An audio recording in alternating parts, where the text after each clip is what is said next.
Okay, who's afraid of Chris Hansen? You? Really? And you? And you? Jeez, I'm sorry I asked. Boy, you think you know people. Hansen, one of the best-known reporters at NBC News and Dateline NBC, skyrocketed to prominence as the host of To Catch a Predator. And if you're preying on underage boys or girls, you don't want to see Chris Hansen walking the steps to your front door. This week, Hansen and the Dateline NBC team are taking on America's latest national trauma, the failing economy. If I were this recession and I knew Chris Hansen were gaining on me, I'd give serious thought to changing my ways. Boy, I wish it was that easy. You know, I wish I could help folks that way. Chris, welcome to Mr. Media. Nice to be here. How you doing? Good. Glad to hear you laughing this early in the morning. Thank you. Hey, your three-part series, Inside the Financial Fiasco, begins Sunday, March 22nd on Dateline with a focus on the mortgage crisis. Exactly. What can you tell us about part one? Well, this is ground zero for the mess we're in now. And you know, we've worked on this for a year, and we didn't know exactly where the trail was going to take us, and we certainly didn't anticipate how bad the economy would get. But we were able to track down people responsible for this mess at virtually every level: lenders, borrowers, folks who worked inside the industry, folks on Wall Street. And I'll give you an example. You know, we talked to a woman in Los Angeles who reported a negative income one year of $6,813, yet she was still able to qualify for 6 mortgages on 4 condos totaling $1.3 million. And the reason that people like that were getting these mortgages was because mortgage companies were giving them out because they could make money on this subprime industry, and they would turn around and sell these mortgages to Wall Street, which then bundled them as investments and sold them again to investors. We talked to people who worked at mortgage companies who tell you basically that if you had a pulse, you get a mortgage. You fog a mirror, you get a mortgage.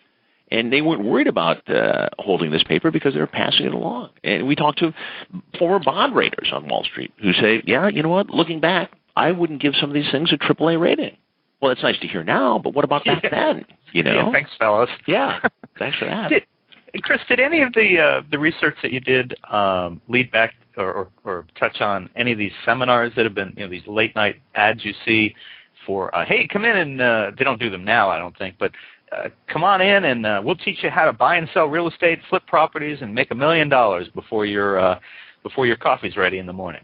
Well, we allude to that in the piece, and obviously, there were speculators who were trying to make money on this. Some did. Some got caught in the middle and were left holding the bag. But, part of the problem here was that, there were supposed to be checks and balances in place. Underwriters were supposed to make sure that these were good loans before they were given out. Well, in a lot of cases, we found that underwriters were reporting to salespeople, and were given bonuses for the number of loans they were approving. As I said, the bond rating agencies were supposed to be taking a look at these things and making sure that, before they put them into investments, that they were solid. Well, when these things started to collapse, it triggered a chain reaction that landed us in the situation we're in today.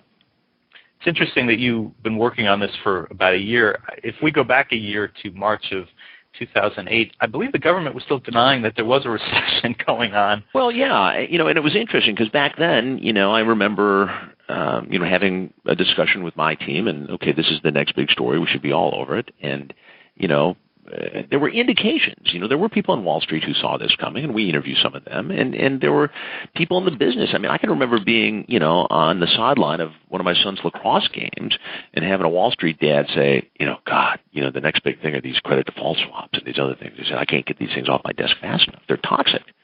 And so, there were indications that this was coming. I don't think anybody could predict how bad it is, but there were warnings definitely along the way. And Chris, it's hard. Obviously, it's hard to find anyone not affected in some way by. And recession just doesn't seem like the right word anymore. It seems like we need something that's between an R and a D, but not quite a D, but way past an R. But can you give listeners some insight on whether any of this has affected you personally? Have you been impacted by any of this? Well, I think everybody has been impacted by this, and whether you're fortunate enough to have a good job and be stable in your mortgage, you probably have a relative who's not.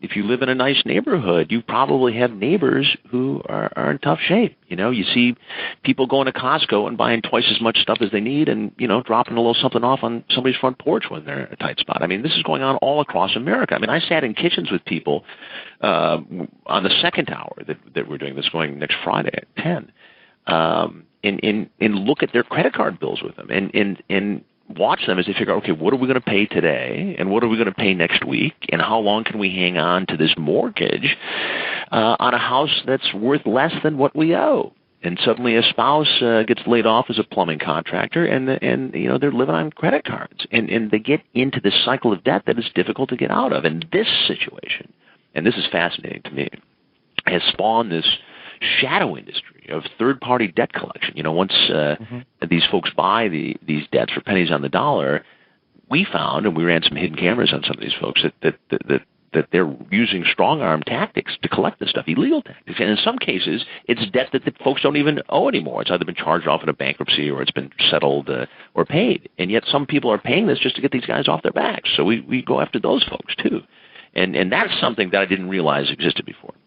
You used hidden cameras? Where would you get that idea from? Exactly.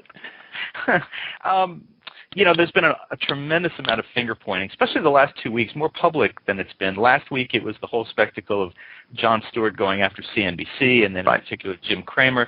This week we've seen the CEO of AIG, Liddy, come before Congress and just get ripped a new you-know-what. But it seems like what more people are looking for is answers to deal with this. Does any of that get touched on in the series? Yeah, I mean, one of the things I'm proud of this series is that people will come away from this understanding how we got here, and by understanding how we got here, you can figure out a way out of it. You can also protect yourself. The third hour, for instance, we examine some of these scams that are being perpetrated against vulnerable people who are in a tough spot because of this economy. You're sitting at home on the computer, and your spouse just lost their job, and you got a kid who's trying to get through college, and you're looking for a way to make a little extra money, and suddenly get this email about a company that looks legitimate, and they're hiring secret shoppers.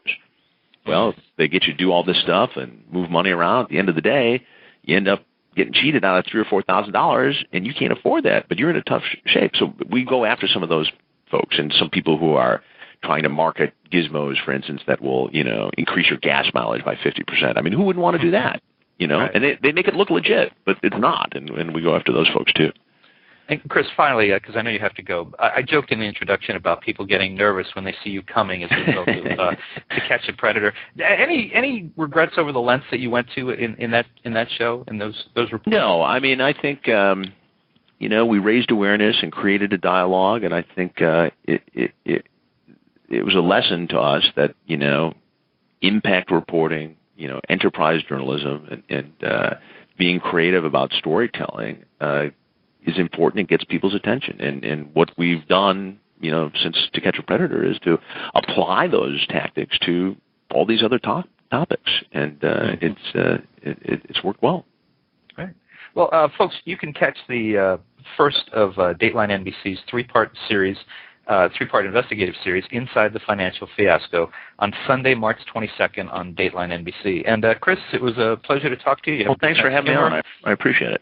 Thank you for joining us, and good luck. All right. Take care now. You too. Bye-bye. Bye now. And folks, for more interviews with journalists, you can surf over to our main website, www.mrmedia.com. That's mrmedia.com, where you can listen to my earlier conversations with reporters and editors from the New York Times, Washington Post, St. Petersburg Times, the Poynter Institute, the Knight Foundation, PolitiFact.com, newspaper DeathWatch.com, and many more. Please think about writing an online review of Mr. Media, casting a vote for Mr. Media, or marking Mr. Media as one of your favorites, whether you listen on Blog Talk Radio, MySpace, Digital Journal, Podcast Pickle, Vox, Folio, Mediafly, Podfeed.net, Blueberry Zencast, or Odeo. You can also subscribe to Mr. Media's blog on the Amazon Kindle Reader. And subscribe to Mr. Media on iTunes, and you'll never miss a show. Just search Mr. Media Interviews from within iTunes and subscribe for free. You can also listen with a piece of string and a tin can in many locations. If you've got an idea for a guest, email me directly, bob@andelman.com, ANDELMAN. You can also follow me on Facebook or on Twitter, www.twitter.com/Andelman. Thanks so much for listening to us. I appreciate when you give up a piece of your day to spend it with us.